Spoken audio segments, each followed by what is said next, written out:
Back to a more unorthodox version or edition of Overnight Celebrity, the show where we're trying to turn everybody into a celebrity overnight. Is it going to happen? I don't know. Today, I am thankful to be joined by Storm, who is an actor slash dancer, or he's getting back into dancing. We'll discuss that a little more as we go on. But yeah, thank you for being here. And you just got off work, so that's interesting.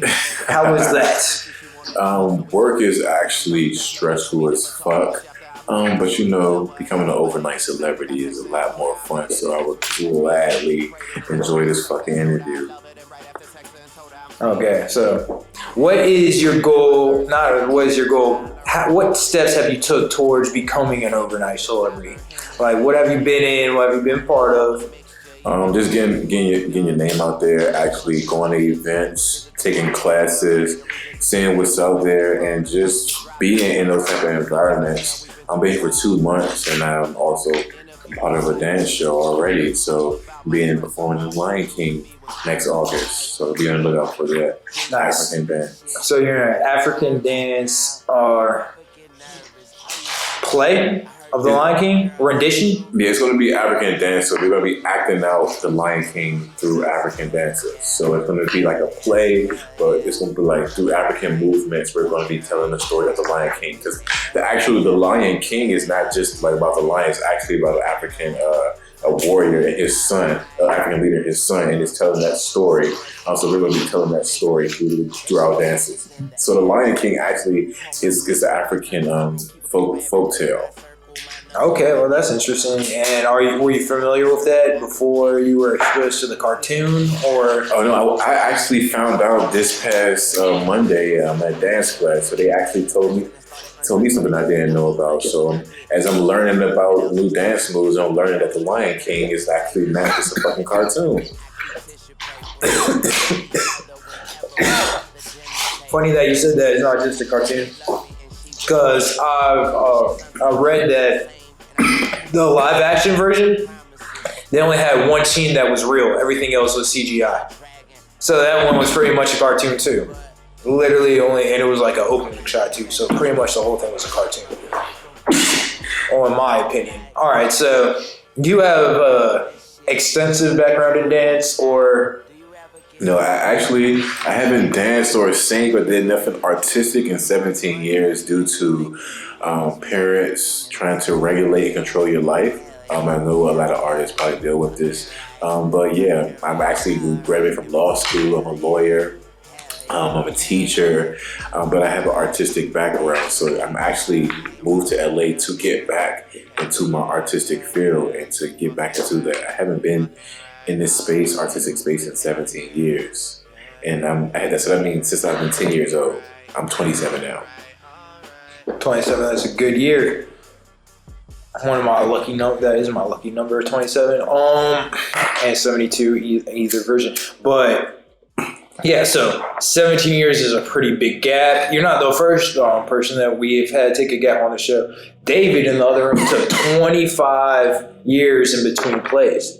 So that's a lot. So we're just showing another great example of it's never too late to start. Like, keep going after your dreams. You're still young. What made you want to get back into it? What made you were all out from your parents' home, you got the law degree. What really made you be like, yo, let me go to LA? How long have you been to LA? 2 months. So what made you say, I want to go to LA and really go after my dreams? Actually, to be perfectly honest, I came here to take the California bar. I was scheduled to take it in July, but my law school, I wore a crown to graduation to express just like my artistic self, and I was suspended. So it's like now I'm going through the process of suing my law school, and my law degree is hemmed up. So I'm just like, it's life controversies and life traumas forced me to go back into my artistic self, because the law degree and everything just wasn't working for me, and I realized that why am I fighting so hard to be a part of something that's so fucking broken and was never meant for my people. So I might as well create a platform for myself and use my artistic platform to really make an impact and make a change that I decided to make in the legal field. So I can do that I can make a positive influence in artistic fields than a legal field. I swear she does this extra loud, so it had to be on camera. But anyway, yeah. So influence is something you truly believe in, something that's for your people, something that you could show the younger minds. So right now, you're working with younger minds too, I'm a special education teacher associate. So I work with grades 6 through 8, so 6, 7, and 8th grade students that have individual education plans. So these are your behavior health students. I work with students that have Down syndrome, autism, all across the board. Anything that you can name of, ADHD. That's very admirable. Yeah, I work with all these students. Yeah, as like I was in the PE teaching field for a while. The special need kids, they be putting them in the like extra classes. You know what I'm saying? Like if it's an art class or like a music class, they're not excluding them. But from like the regular like math classes where they couldn't keep up with, you know, they're with you. Like, you know what I'm saying? So like just experiencing some of them in my PE class mixed with the regular kids, it was a lot to handle. Like, so I definitely commend that. How many students do you see at a time or are in your class at a time? Like what's the range? I know they'll be switching so the most students that I'll have like in the class that I actually teach is about 12 students. So these it's about 12 students, but I'm normally pushing into these students' classes, working with them in each of their different classes throughout the day, making sure they stand on task, and then when they have behavior problems, I'm the person that they call and make sure that they're on their best behavior. So I'm like the disciplinarian at the school. So when Mr. King comes on the scene, you better be prepared to do gangster lean. Yeah. And do you learn anything from the kids, or the kids are teaching me how to be teaching me humility. I learned humility because when they're frustrated and they don't know how to balance their emotions, I have to like meet them at a higher frequency, so that way I can bring them up to my level and teach them how to be calm and adverse situations. So I'm teaching them really how to like manage their emotions and talk about their problems and talk about what's bothering them and what's not bothering them, and really like how to navigate their emotions and knowing that they are not their emotions. And they're teaching me that patience. They're teaching me patience. They're teaching me humility. They're teaching me how to give grace to stressful situations.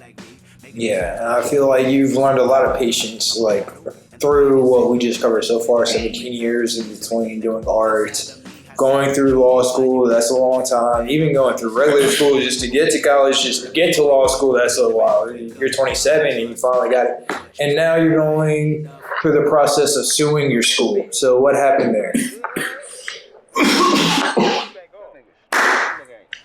Wow. It's like you just have to just say fucking wow, because there's just so much fucking shit happened in law school. So let me just tell you from the beginning. When I first year of law school, when I first moved in, moved to law school with just $1,000. Started a GoFundMe. I raised $2,000. So when I got to Puerto Rico, I initially got to Puerto Rico with $3,000, and I stayed in the shack with my roommate, who was an AKA. I'm an alpha, if you haven't noticed. So yeah, A for 8 to the day I die, and it was AKA the Alpha Kappa Alpha. So it was like both of us first fam. It was a female. We stayed in the shack head to toe in one bedroom. We shared a shack with a couple for the first 2 weeks of law school. So we had 8 suitcases in one room in one bed. We stayed behind a strip club in Puerto Rico, next to the Walmart. So we took Ubers. We took Ubers back and forth for the first 2 weeks of law school.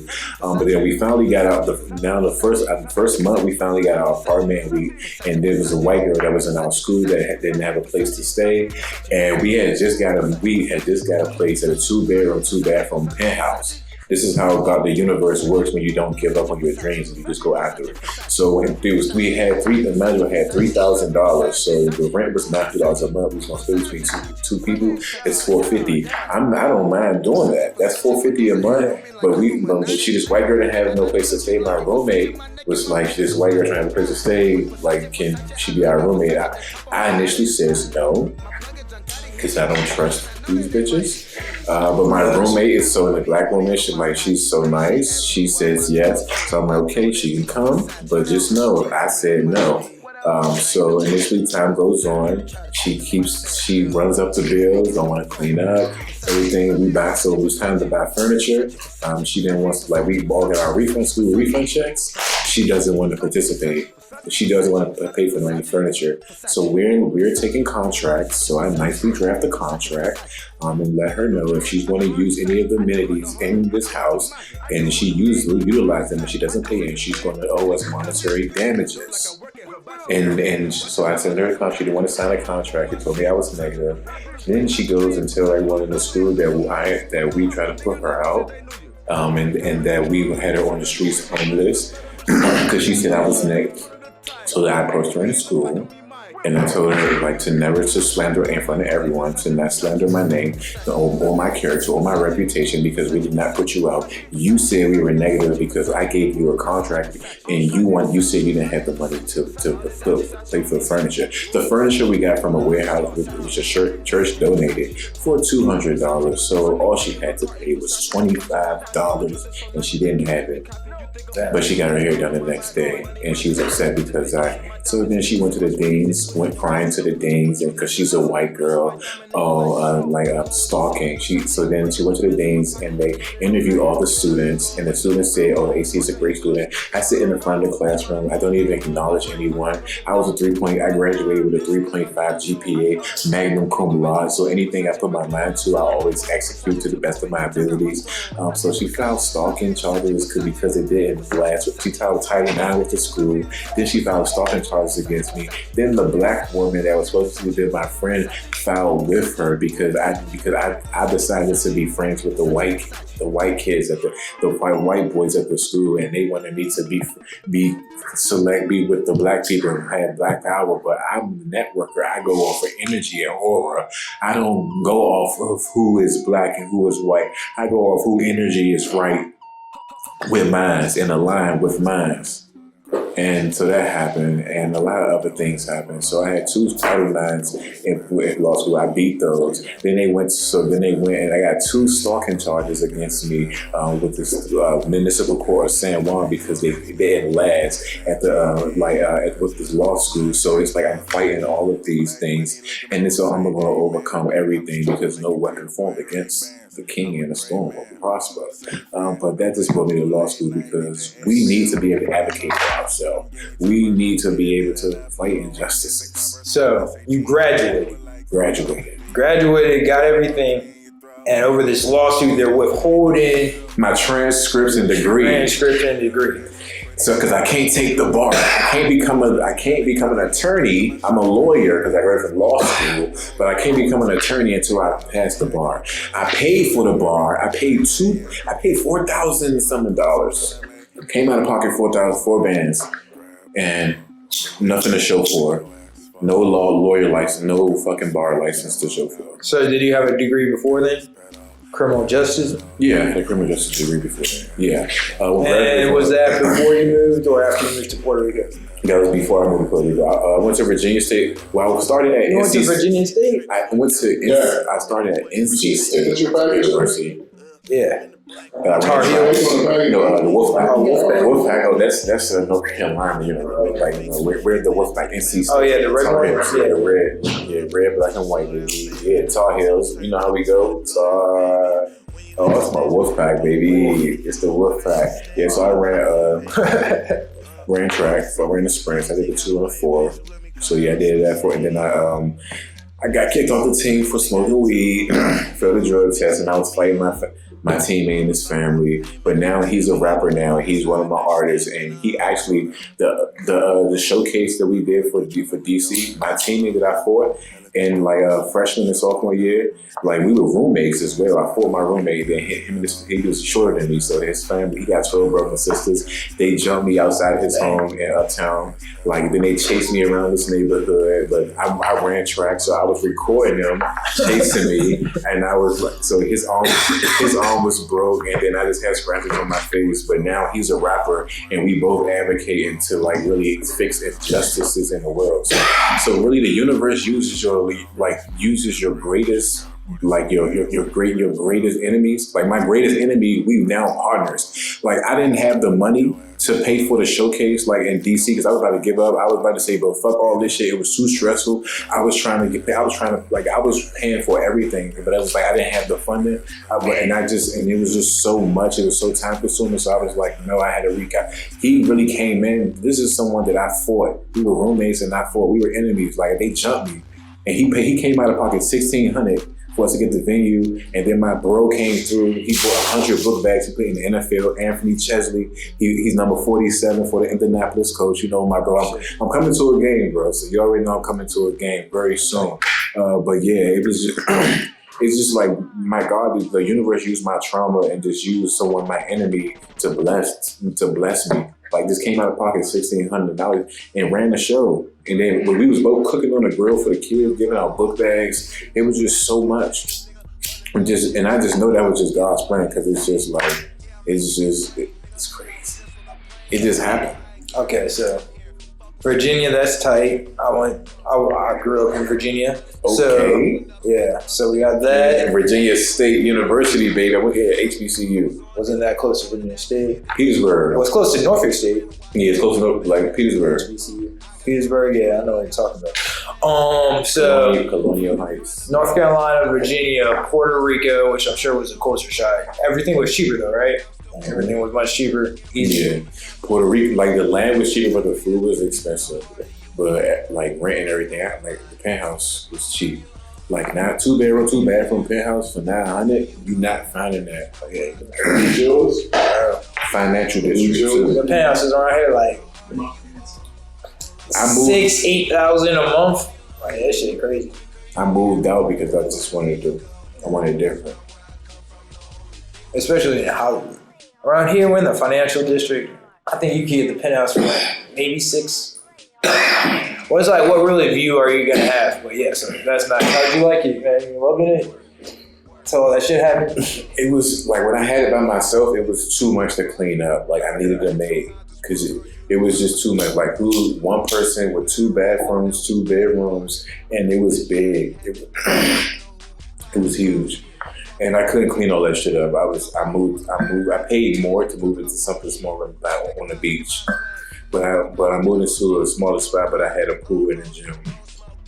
And I lived on the beach. So that was like, I lived a luxury life in Puerto Rico in law school. For $900 a month? No, it was, on the beach was $1,100. Oh, yeah. Yeah, so I was 100 on the beach. Sounded good, dog. Yeah, Sounded good. I was in a condo. I was in a condo on the beach, like. You gotta see how we live. Shit, what's up? Yeah, it's my man John Q, baby. It's the other artist, John Q. Oh, yes, I came to LA to start a record label to take over the fucking entertainment industry. So you really talking to a fucking legend right here, right now. This is a motherfucking primetime interview. This is like, you gonna remember this motherfucking video. You gonna remember this motherfucker. I'm gonna be the president of the United States of America. I'm gonna be the governor of California. I am world peace. I am the beacon of inspiration. I am a lender to many motherfucking nations. All of them. All these nations. I'm gonna show y'all motherfuckers how we do it. We are world peace. We the beacon of inspiration. We the epitome of education. We better than any and everybody. Any and everybody. Any and everybody, because look, you see these gods behind us? Come on, bro. It's right here in the fucking picture. Get like me. Something and this was your request for the background. Yeah, something is ahead. Get like me. You ain't never seen a Chevy with the butterfly doors. What does it mean to you? It mean, look, each individual is different and unique. And that's how each individual in the world need to be. It's a bunch of copycat motherfuckers and carbon copies. Like, but you gotta be an original. One thing about me, I'm an original because nobody can't be like me because you just never know what you're gonna get. Just like you never know what you're gonna get with them Egyptians. You just never know. Look at them. Each one is distinctly different. And that's how each individual in the world should be. That's what we're gonna become at the beacon of inspiration. That's why we're the epitome of education. And I'm speaking like in past tense because it's already happened because I'm manifesting in my life right now. All right, so now that we are, after we beat the law school, which you're in the middle of, do you see yourself being a lawyer or are you just going to go full on creative?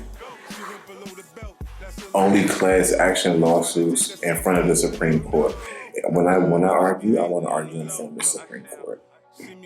Okay. I'm going to argue in front of the Supreme Court. I'm going to give them a run for their money. I'm going to question them. I'm going to hit them with everything. Class action lawsuits. And the first things first, like African Americans need an ethnicity. We need to actually become citizens. We're not human capital, because according to Executive Order 1337 that Bill Clinton signed when he was the president of the United States of America, African Americans are human capital, and we pay more in taxes because of that race. It's not even considered a race or ethnicity. It's just an existing being. So you wouldn't represent anyone watching today? If they wanted you specifically, they needed a storm to come through court, would you look at their cases? If 23 people could come together that have a similar issue, then we can start a class action and we can get it started, because each person is going to sue for $100 million, and that means that 23 people that get 33% of that $100 million lawsuit, $1 million lawsuit. So I'm just doing the numbers, because I just need the contingency fee got to be coming through. Ka-ching, ka-ching, bling, bling, bling. Because the retainer, when I start out and do what I do, it's just $500K. That's just starting. So I feel like a lawyer isn't bad, you know what I'm saying? Get like me. Alright, so you're also into acting, right? So you're doing the Lion King. Is that more dance or just act? It's actually because you have to have sportsmanship, and so it's like you have to have the energy. So it's like with energy, it's like acting. So it's like when you're on stage and you're dancing is acting, because you're silently acting. You're not speaking anything, but your body is moving in a way to express certain feelings and to express what's going on. So we're going to perform the Lion King through African dance. So we're going to show you the story. So you have to. So it's more acting. It's more acting. Dance. Okay. Nah, that makes a lot of sense. Yeah. All right. So no speaking though. No speaking. I mean, but we gonna sing and sing tribal calls and everything. But So no dialect, but I went to practice on the first day, and I haven't danced in years. And they thought that I'd dance forever, and I was just like, no, I just do a lot of yoga and work out. How did that feel? It felt good. Having them say that, it felt good, and I was just like, once I really catch on and I practice, it's over, because I got it in me. But I wanted to be able to dance and not be lit and turn up, because when I'm lit and turn up, I'm always dancing. But I want to be able to dance and execute with energy without alcohol. Yeah. So and more naturally, and more natural, and more just from just summoning my energy, just siphoning just me, just being in the moment. And but that all is your self-love journey. Almost in the process of writing a book. 55 pages in. And tell us more about that. I remember you talking to me about that. That was more about your family's journey, correct? Yeah, it was more about my family trauma, just my background, and it's really just now because I got the journey from law school, just explaining my journey, because this was so much. But now it's just to give the book more depth. The other 55 pages, it's the beginning of my high school journey, the middle school journey of me just coming out as a gay black male, in high school, then my girlfriend, all the girls that I was cheating with, finding out, and just so much things just transpiraling. And Fox 5 News and ESPN all wanted to interview me as coming out as the first D1 commit from DC openly gay commit in high school, and I turned it down because it was just too much pressure. So I'm just now going to get involved into that part that part of my life. And I was on the side of bus stops because before I wanted to be an architect. I was a young ambassador at school, and we went to the National Building Museum every Thursday to work on this project to build over the highway for Union Station and Penn Quarters. So we came up with this building called Union Quarters, and I did a presentation in front of 300 people on a Thursday night. Now we dressed up, and then I read a poem and everything. I had my picture was on the side of the bus stop. My dad got my picture in the basement. It's like a 6-foot photo like of me when I was on the side of the bus stop. I wanted to be an architect, playing football, running track. 4.16 GPA in high school because that's just what I did. But yeah, just showing you like getting into that journey and that aspect, and then transferring to Woodrow Wilson Senior High School because I started out at Baruch Senior High School. So starting off at a predominantly black high school and then transferring to white high school, and then they were just saying, "Oh, you switched up. Like you think you're better than us." And then I really did start thinking that because they kept telling me that, and then having that calling people peasants and mindset, and then losing everything, getting kicked off NC State track team because I was too cocky and arrogant and always talking shit, and just because I was fast. So you were fast enough to join the college track team. Yeah. Right. Oh, I was recruited by LSU, USC, Tar Heel. So in high school, when you came out, because you said that's when the interview started from ESPN and Fox, that's when they started wanting to interview you? Yeah, but I turned it down. Yeah, but you turned it down? How did you come out? Was it just like open, like super open? That's why they like caught wind of it and wanted to interview you? I actually came out on Instagram when Instagram first came out. Okay. I kissed a girl. Like I was at a basketball game down Berry Farms. There was a guy. He was just checking me out, and he was like a little older. He was like in his 20s, and I was like 17 at the time. And then like he had kissed me and my sis. Like, but my best friend, his sister, like we were real close. He always called me brother.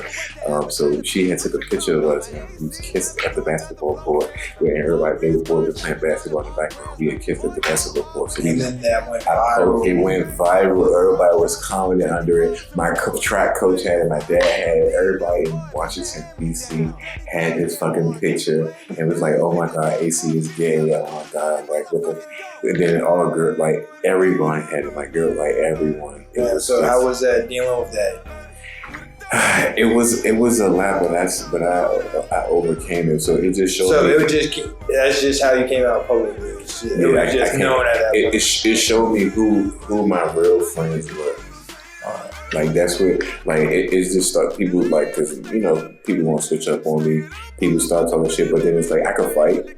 And then it was just like, and I wasn't no punk, no bitch ass nigga. I was on a football team track. So all my bros, they was like, nah, like this, like the people that fuck with me, it was like, nah, it was bro. And then back then it was just like, if you was talking shit, I was whooping your ass. Like that's just what it was. So now it's like I'm calming down from that. Because like that's one thing I don't tolerate, people using the word faggot. It's like that's you want your ass beat, bro. Like that's what you tell them. You want your ass beat. So now I'm trying to revert from that and just go on like delete it. I was just like, okay, I can see you, bro.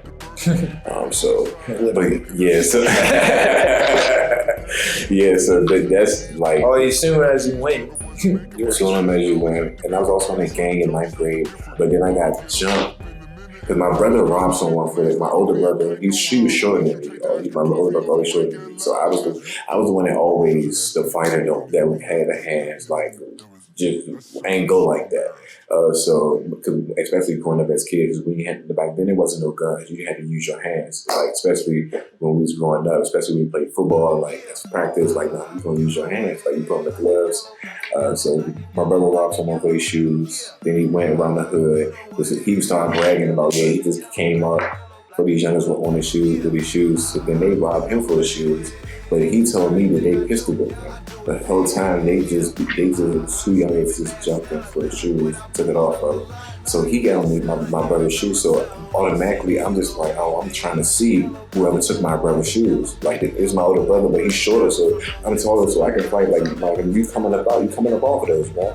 So like I was like Deuce in DC. Everybody knows Deuce, 22nd Street, Southeast DC, 54 Steps, like Deuce Terrace, all that. Like the people blood, all like Blood knows. So this is the guy for Blood. Blood took my brother's shoes, so Blood, his front tooth is knocked out to this day. His front tooth is missing because he already know, like I knocked him, like when I knocked Blood front tooth out, then they jumped me.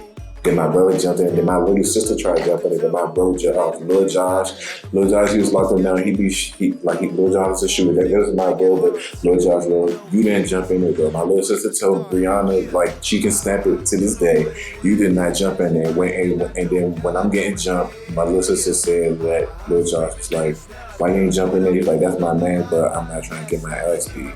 But it was just like, bro, like I'm getting jumped, and my bro, like my right hand man, who I spent the night with, this is what made me stop gang bang is when my bro, that I'm just like, damn, bro, like he ain't jump in it. But I was always fighting for him. So then I realized like I gotta remove myself from the situation because every time we get into something, I got his back and I'm always beating people ass for him.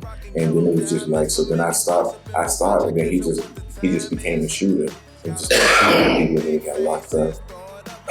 So that's how you guys went on different paths. That's how you went on different paths. But that's still my brother to this day. I love Lil Josh to this day. Like, that's still my bro, but I gotta love him from a distance because it's just like, bro, like, that was some scary ass shit. Like, and I just couldn't fuck with that moving forward. But I'm just like, I got your, like, how I had your back, you ain't had my back.